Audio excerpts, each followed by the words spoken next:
Today, I'm covering the last moments of people who underestimated snakes. From a handler who put a pre-shed python in front of paying guests, to a man who knew exactly what 2 venomous strikes meant and still didn't seek help.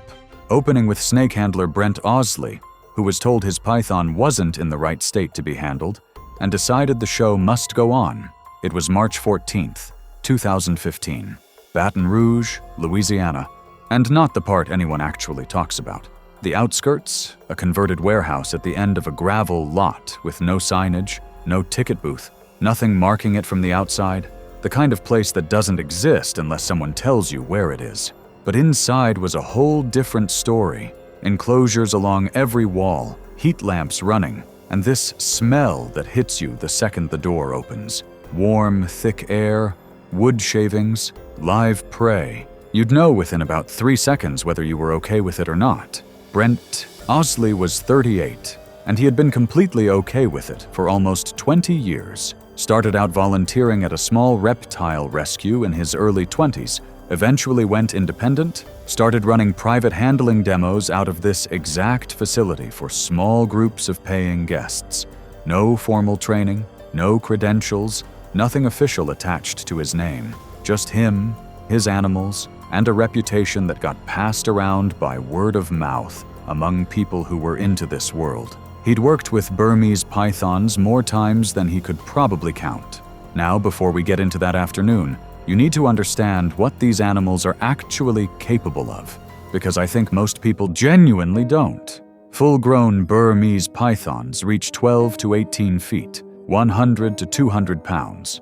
Not venomous, don't need to be. What they do is constrict, and it's almost mechanical. Every time you breathe out, the coils tighten a little more. Your chest tries to rise, it can't. It just keeps going until the snake decides it's done.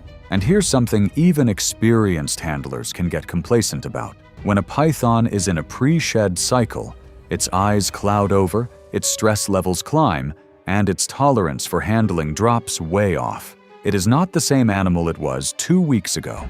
You either account for that, or you don't touch it. There's really no middle ground.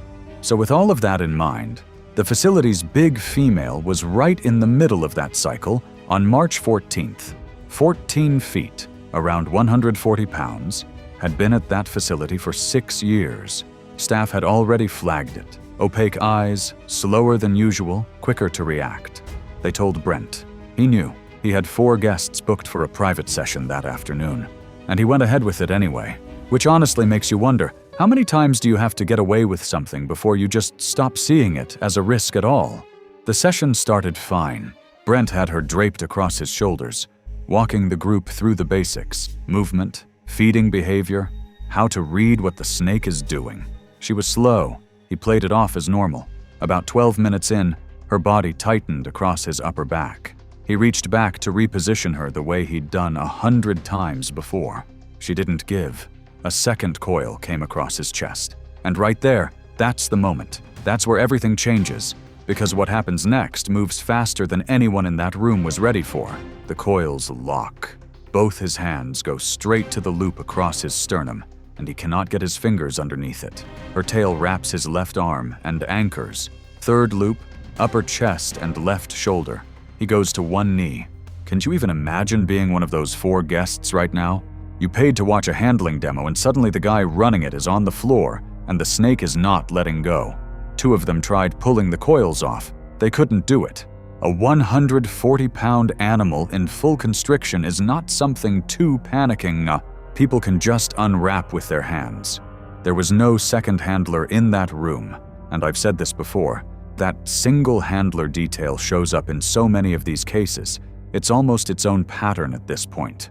4 minutes from full engagement to Brent going completely still. 4 minutes. The other staff member had been in a back room the entire time. Someone got emergency services on the phone. 11 minutes for help to arrive.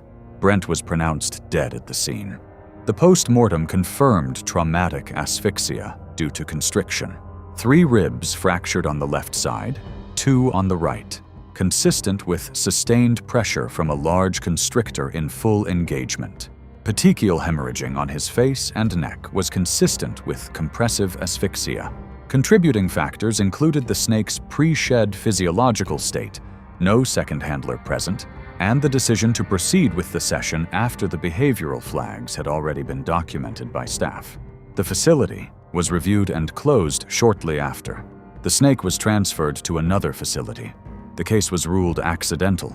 No criminal charges were filed. Brent walked into that facility and didn't walk out, taken down not by a wild animal, but by one he thought he knew better than anyone. Next, we're looking at a case where the animal wasn't in a facility at all. It was in someone's apartment, and they put it there on purpose. It was August 3rd, 2016. Memphis, Tennessee, a mid-sized residential complex, second floor, unit that looked exactly like every other unit in the building. No reason to look twice at it from the outside. Same door, same hallway, same everything. But if you had actually gotten inside, you would have known something was off pretty quickly. Modified enclosures in the corners, heat lamps, locked cabinets, the faint smell of rodents underneath everything. Liesl Hadwin had been keeping snakes in that apartment for nearly 4 years, and nobody in that building had any real idea what was in there. Liesl was 31, a freelance graphic designer who worked from home. No formal background in herpetology, no training, no certifications.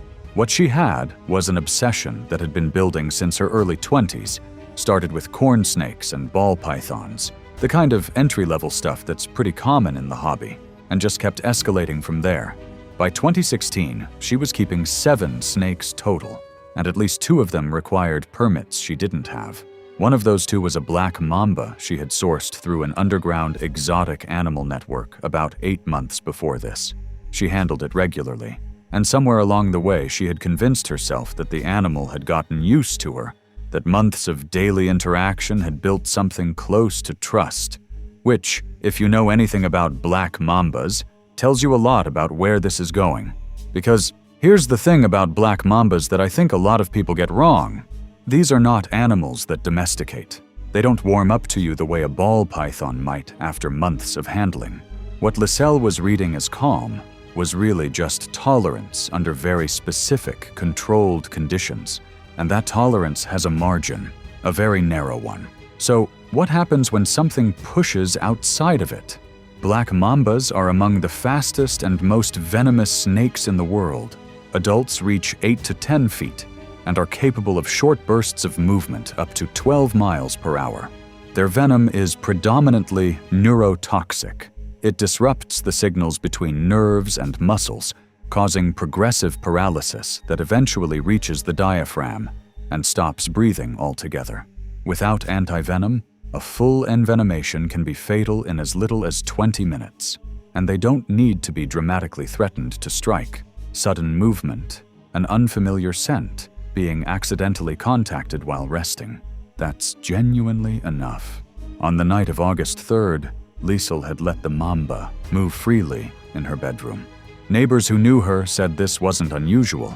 She'd mentioned doing it before, treated it like a normal part of her routine. She'd worked late that evening, eaten, gone to bed. At some point during the night, the snake was resting near the foot of the bed. Based on the physical evidence recovered from the scene, the most likely trigger was Liesl shifting in her sleep and making contact with the snake's body. That's it. That's genuinely all it probably took. The snake struck once, left side of her neck, just below the jaw. 2 small puncture marks, minimal bruising around the site. She almost certainly woke at the moment of the strike. The position her body was found in suggested she had sat up and moved toward the edge of the bed. She didn't make it off the mattress. A bite to the neck at that location would have delivered venom directly into highly vascularized tissue, potentially accelerating systemic absorption. Within minutes, voluntary muscle. Control begins to fail. Breathing becomes impossible. Her phone was on the nightstand, within arm's reach. It had not been touched. She was found the following afternoon by a neighbor who had noticed her front door left slightly ajar and hadn't seen her all day. The mamba was located coiled behind the dresser. Animal control was contacted before anyone entered the unit. The post-mortem confirmed cause of death as neurotoxic envenomation, consistent with a black mamba bite. Examiners estimated she lost consciousness within 10 to 20 minutes of the bite and died within an hour. The bite mark was small enough that the neighbor who found her didn't notice it at first. 7 snakes were recovered from the apartment in total. 2 were confirmed to require permits that Liesel did not hold, including the mamba, which was transferred to a licensed reptile facility out of state. The remaining 5 were surrendered to an exotic animal rescue. The death was ruled accidental. Contributing factors included the unpermitted possession of a highly venomous species and the practice of allowing the animal unsupervised access to her sleeping area. The case was closed without further legal proceedings. She let a black mamba sleep in her bedroom for months and called it routine, right up until the night it wasn't. Deep in the swamps of Louisiana, a trained researcher went in alone one morning, and a single bite to the wrong place made sure no one could reach him in time. It was June 9th, 2014.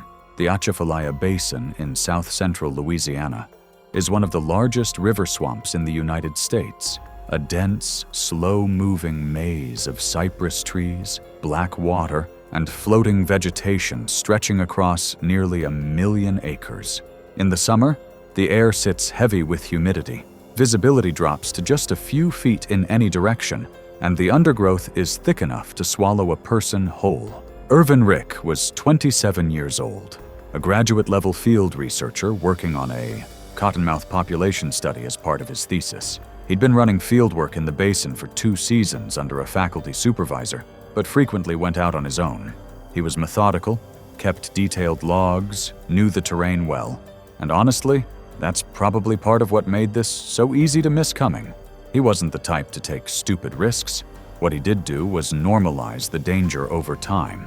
2 seasons of close contact snake work without a serious incident had quietly shifted his sense of what was acceptable. On June 9th, he went into the field alone, didn't tell anyone his exact entry point, and went in without a working emergency communicator. His satellite device had a cracked charging port and had died the night before. His only backup was a cell phone with no signal in the interior of the basin. He went anyway. Here's the thing about eastern diamondbacks that I think gets underestimated. People hear rattlesnake and picture something that gives you fair warning. That's not always how it goes. Eastern diamondbacks are the largest venomous snakes in North America, adults commonly reaching 5 to 6 feet and exceeding 10 pounds. They're ambush predators. They don't patrol or chase. They wait, and they strike when something enters their space without either party knowing until it's already happening. In dense vegetation, where you're on top of each other before you've seen anything, that's exactly the kind of encounter that ends badly. Their venom is potently hemotoxic. It destroys tissue, breaks down the blood's ability to clot, and triggers systemic hemorrhaging. A full envenomation from a large adult, untreated, can be fatal within several hours. Irvin had been in the field for about 3 hours when it happened. He was moving through a section of dense sedge grass near a slow-moving channel, using a hook to part the vegetation ahead of him. Standard protocol. The diamondback was completely hidden in the grass until he was within striking distance. It didn't rattle. It struck upward and caught him on the inner left thigh, just below the groin. He pulled back immediately, but the damage was already done. A large diamondback delivers a significant venom load, and the inner thigh is dense with vasculature. Absorption into the bloodstream is fast, and what follows systemically is not something you can manage in the field. He applied pressure with his hand and started moving back toward his entry point, a flat-bottomed boat anchored roughly 600 feet away through dense vegetation. Doesn't sound that far, right?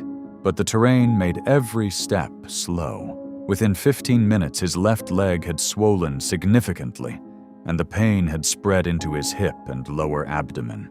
He kept moving. He documented the bite in his field notebook. Time, location on his body, approximate size of the snake, and kept pushing toward the boat.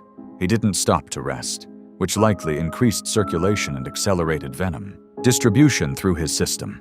He made it about 400 feet before he sat down against a cypress root. His notebook entries, recovered later, showed handwriting that got progressively harder to read. The last legible entry was a rough GPS coordinate written from memory and a few words indicating he couldn't stand. His phone showed no outgoing calls, no signal, no way to reach anyone. He had no other options. He just sat there. His body was found 2 days later by another researcher who had gone looking after Irvin failed to return or make contact. He was still seated against that cypress root, his field notebook open in his lap, his snake hook still in his right hand. The post-mortem confirmed he died from the effects of envenomation, systemic coagulopathy, internal hemorrhaging, and hypovolemic shock, compounded by exertion in extreme heat with no fluids and no medical intervention. His field notebook, phone, and a dead GPS unit were all recovered at the scene.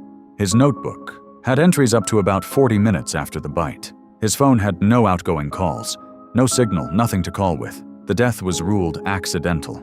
Irvin knew that swamp better than most people ever would, and it still wasn't enough to get him out of it. Miles away, a guy on a hiking trail reached down and grabbed what he thought was a harmless snake and spent the next 22 hours paying for it. It was September 27th, 2015.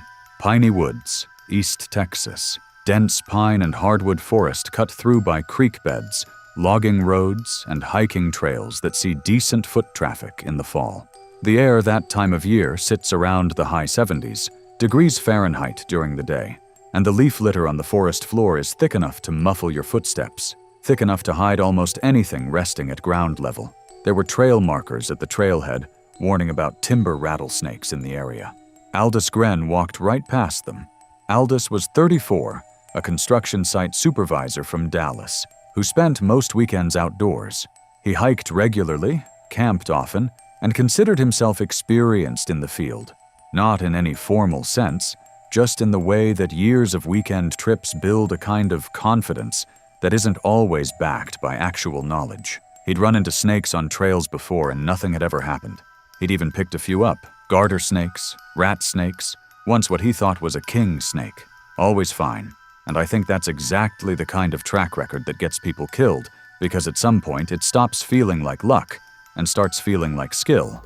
Here's what you need to know about timber rattlesnakes, because they are not what most people expect. Adults average 3.5 to 5 feet and can weigh up to 4 pounds.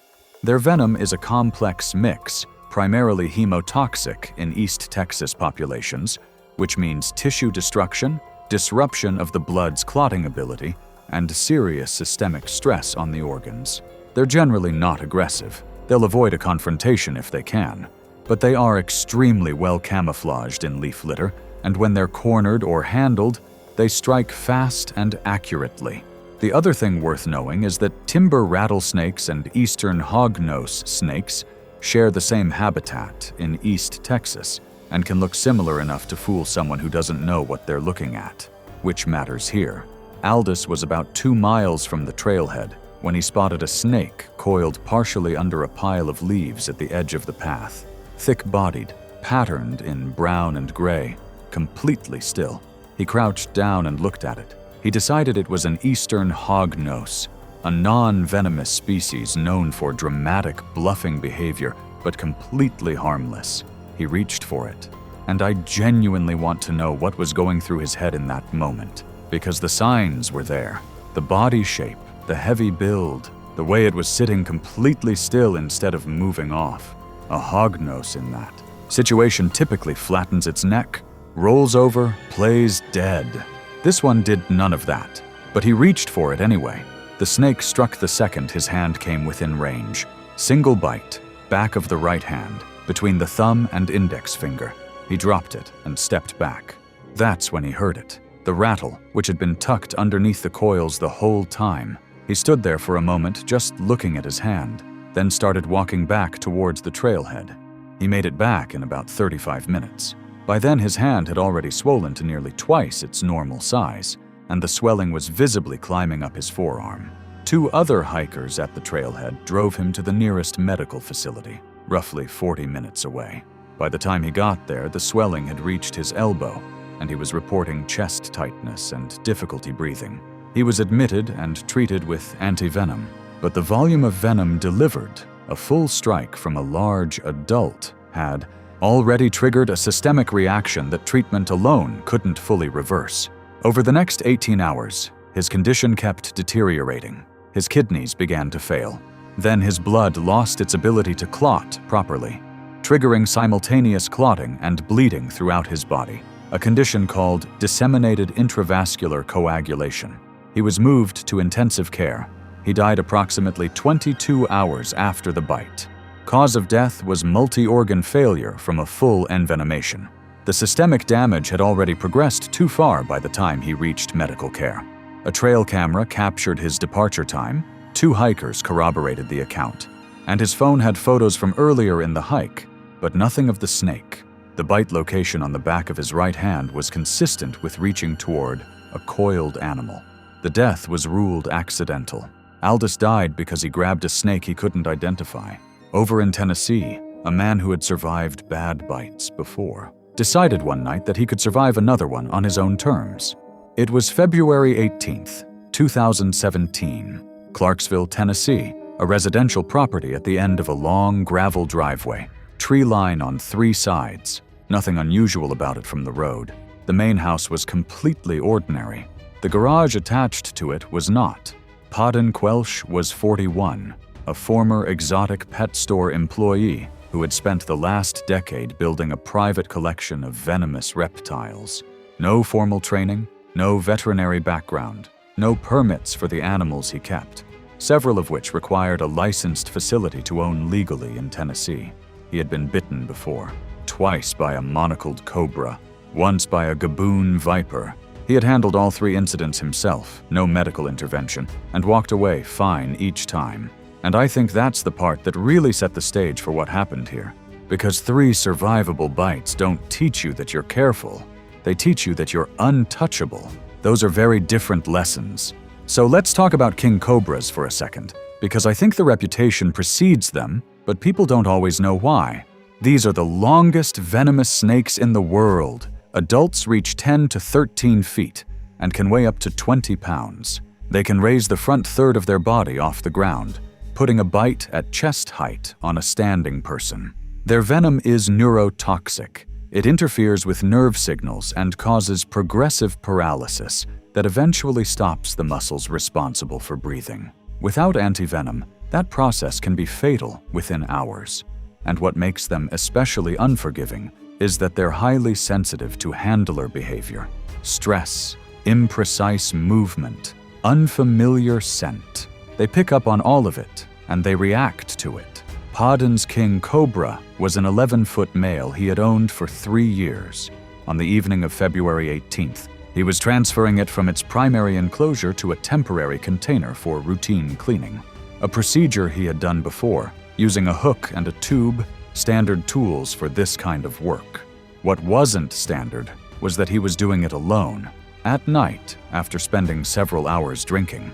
A neighbor who had spoken to him earlier that evening said he seemed relaxed, unhurried, completely unbothered, which, given what was about to happen, is a hard detail to sit with. The transfer went wrong when Podden tried to guide the snake into the tube. The cobra pulled back, reared, and struck twice in fast succession, once on the right forearm, once on the back of the right hand. Both strikes clean. Podden pulled back and looked at the bites. And then he did something that is genuinely hard to understand from the outside. He didn't call for help. He secured the enclosure, walked into the house, and sat down at the kitchen table. Based on notes found later, his reasoning seemed to be that he had survived bites before, and that calling for help would mean his collection getting seized. So he took an antihistamine, which does absolutely nothing against neurotoxic venom, and wrote down the time of the bites. He noted the location of both strikes. His last written entry was time-stamped at 9:47 p.m. He wrote that he felt okay for now. He was not okay. Neurotoxic venom from a king cobra works progressively. Muscle weakness sets in first, then difficulty swallowing, then breathing becomes labored as the muscles controlling the airway and chest begin to fail. A double envenomation accelerates that entire process. Based on the physical evidence, Podden had moved from the kitchen table to the floor sometime around 10:30 p.m., not a controlled movement. His body was found the following morning by a friend who had come by after getting no response to calls or messages. Podden was on the kitchen floor, roughly 6 feet from the table. His notes were still on the table. The pen had rolled to the edge. He had been dead for several hours by the time anyone found him. When investigators pieced it together, the timeline was clear. 2 strike sites on his right arm and hand, both consistent with a defensive attack during a transfer attempt. The combined venom load had caused progressive respiratory failure. The antihistamine he took had no effect on that whatsoever. The case was ruled accidental. His notes time-stamped at 9:47 p.m., and a phone with no outgoing calls after 8:30 p.m. told most of the story.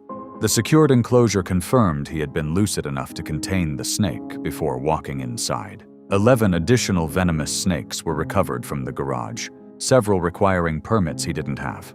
All were seized and transferred to licensed facilities.